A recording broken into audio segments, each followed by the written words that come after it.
আমাদের একটা প্রতিবেশী দেশ আছে, আমরা আমাদের দেশ নিয়ে যত ভাবি তারা তার চেয়ে বেশি ভাবে। কথা বুঝতেছেন না? আরো ভেঙে বলতে হবে। আমরা আমাদের দেশ নিয়ে যত উদ্বিগ্ন, এদের আরো টেনশন বেশি।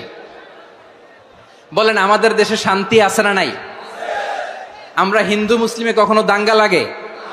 আসতে বলেন, কেন লাগে? ওদের পূজা পর্বণে আমাদের মাদ্রাসার ছেলেরা যে পাহারা দেয়, চিল্লায় বলেন ঠিক কিনা? আমাদের তাফসির মাহফিলের সময় ওরা ডিস্টার্ব করেন, ঢোল বাজায় না। ওদের পূজা পর্বণের সময় আমাদের তাফসির মাহফিলের ডেট হলে আমরা চেঞ্জ করে দেই।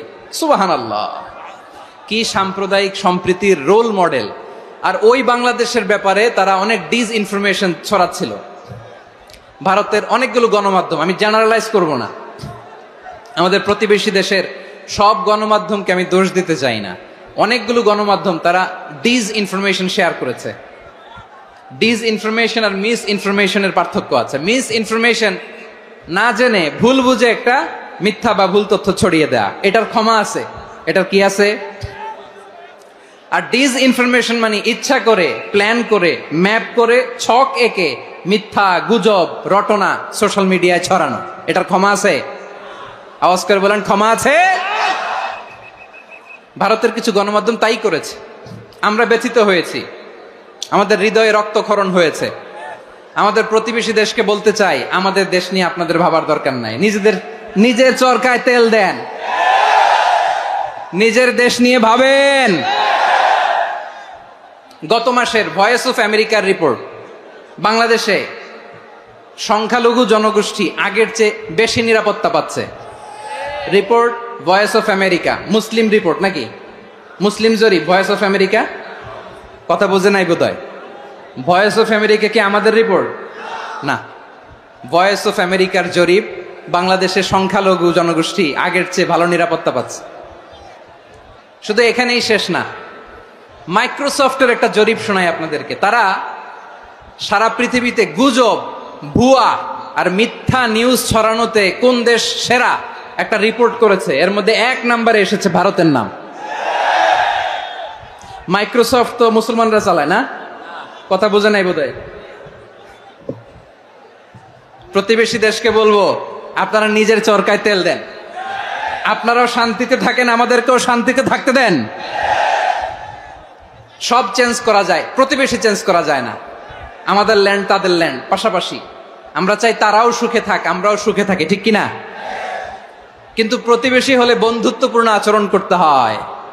প্রতিবেশী যদি বন্ধু না হয়ে প্রভু হতে চায়, এরকম দানব প্রতিবেশী কেউ চায় না। ভারত যদি বন্ধুত্ব উপহার দেয়, আমরাও বন্ধুত্ব দিব, কি বলেন? তারা যদি বন্ধু সুলভ আচরণ করে, আমরাও বন্ধুত্ব উপহার দেব। কারণ আমাদের পররাষ্ট্র নীতি হচ্ছে সবার সাথে বন্ধুত্ব, কারো সাথে বৈরিতা নয়। আলহামদুলিল্লাহ বলেন, কত চমৎকার পলিসি আমাদের। আমরা নির্বিবাদী, আমরা বাংলাদেশিরা শান্তিকামী। We are proud of that. এজন্য আমরা গর্ববোধ করি। আমাদের পররাষ্ট্র নীতি সবার সাথে বন্ধুত্ব, কারোর সাথে শত্রুতা নয়। তাই প্রতিবেশী দেশকে বলবো, আমার ভাইয়েরা, আপনারাও আমাদের ভাই, বন্ধুত্ব দিলে বন্ধুত্ব পাবেন। বন্ধুত্ব ইজ ওয়েলকাম, দাদাগিরি নয়। বন্ধুত্ব ওয়েলকাম, দাদাগিরি নয়। Loud and clear.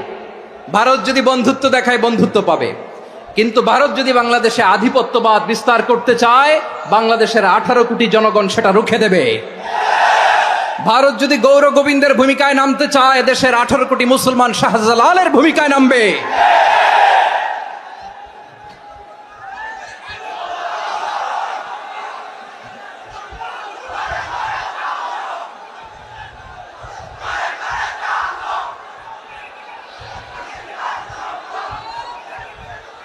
প্রিয় ভাইয়েরা, আমরা বন্ধুত্বে বিশ্বাসী, শত্রুতায় নই, ঠিক কিনা বলেন? আল্লাহ আমাদেরকে বোঝার তৌফিক দান করুক। তাহলে এই যে তারা বলেছে এদেশে সংখ্যালঘুরা কষ্টে আছে, দুঃখে আছে, এটা কি ঠিক? বলেন, এটা কি ঠিক? না, তারা ডিসইনফরমেশন শেয়ার করেছে, এটা ঠিক নয়। আমার প্রতিবেশী বন্ধু রাষ্ট্রকে বলবো, আপনারা এটা করবেন না, এটা করবেন না। আমরা শান্তিতে আছি, আপনারাও শান্তিতে থাকেন, আমাদেরকেও শান্তিতে থাকতে দেন। এই যে চিটাগাংয়ের অ্যাডভোকেট আলিফ হত্যাকাণ্ডে গোটা বাংলাদেশ আমরা ধৈর্যের পরাকাষ্ঠা দেখিয়েছি, চিল্লায় বলেন ঠিক কিনা? আমাদের নেতা আমাদেরকে ডেকেছে, আমরা শান্ত থেকেছি। আমরা শান্ত থাকতে চাই, আমরা ঐক্যবদ্ধ থাকতে চাই, যে কোনো ষড়যন্ত্র রুখে দেওয়ার জন্য ঐক্যবদ্ধ প্রচেষ্টার কোনো বিকল্প নাই। তাই আজকের আলোচনার ছোট্ট একটা টপিক আমি শিরোনাম ঠিক করেছি, আমাদের জীবনে, সমাজ জীবনে, ধর্মীয় জীবনে, রাষ্ট্রীয় জীবনে ঐক্যবদ্ধ থাকার গুরুত্ব। এবার আওয়াজ করে পেকুয়ার ভাইয়েরা বলেন, আমরা ঐক্যবদ্ধ জীবনযাপন করতে চাই কি চাই না? আল্লাহ তাআলা সে নির্দেশনাই দিচ্ছেন। আল্লাহ তাআলা ইরশাদ করছেন, ওয়া'তাসিমু বিহাবলিল্লাহি জামিআন ওয়া লা তাফাররাকু ওয়াযকুরু নি'মাতাল্লাহি আলাইকুম إذ كنتم أعداء فألف بين قلوبكم فأصبحتم بنعمته إخوانا وكنتم على شفا حفرة من النار فأنقذكم منها كذلك يبين الله لكم آياته لعلكم تهتدون الله أكبر পড়েন। আল্লাহ বললেন, ও গোলামেরা শোনো, ওয়া'তাসিমু বিহাবলিল্লাহি জামিআ, ও আমার গোলামেরা সবাই মিলে আল্লাহর রশিকে আঁকড়ে ধরো। আল্লাহর রশি হলো ইসলাম, আল্লাহর রশি হলো কোরআন। আল্লাহ বললেন কোরআনকে আঁকড়ে ধরো, ইসলামকে আঁকড়ে ধরো। একা একা আঁকড়ে ধরলে চলবে না, জামিয়া সবাই মিলে আঁকড়ে ধরো। এই আদেশটা আমাদের জন্য দান করেছেন কে? আল্লাহ তাআলার নির্দেশ, ওয়া'তাসিমু বিহাবলিল্লাহি জামিআ, সবাই মিলে আল্লাহর রশিকে আঁকড়ে ধরো। হাবলুল্লাহ মানে আল্লাহর রশি, হাবলুল্লাহ মানে কি? রশি। এই হাবলুল্লাহ আল্লাহর রশি বা আল্লাহর রজ্জু দ্বারা উদ্দেশ্য হচ্ছে ইসলাম।